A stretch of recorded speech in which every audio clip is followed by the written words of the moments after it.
thokozani makhehle thokozani bogogo thokozani bomkhulu yebo umkhulu Moyane insizwa Ka Nkosi uDlamini wekunene sihlubula dledle sisaka nobahamba yebo ngithi today angikhulume ngesimo sokuthi uzamile uwenzile soze uyadela.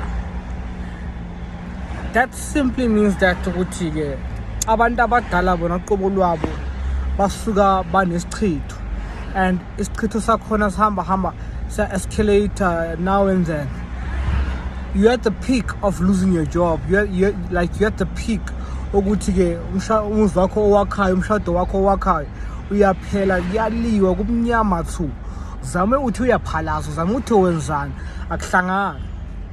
That simply means that ke indaba isemathongeni sebantini abadala yayithola into engishoyo isebantini abadala abafuna ukugezwa banezithunzi ezinamathele bona banamaqala abanamathele bona okufuza ukuthi bayogezwa bayolahliswa ngisho esigangeni. So now kuyo yonke lento le escalate ukuthi each and every single thing oyenzayo or uyibambayo ihamba ibamnyama.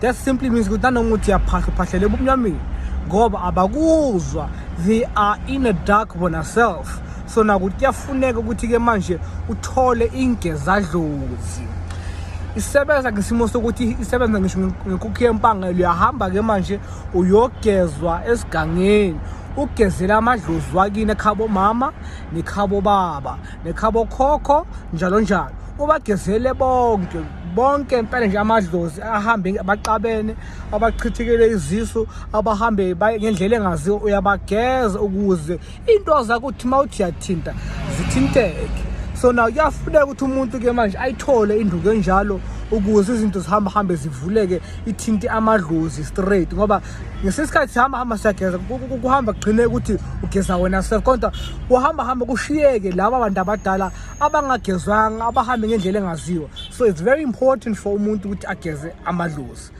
akubeni kuhle.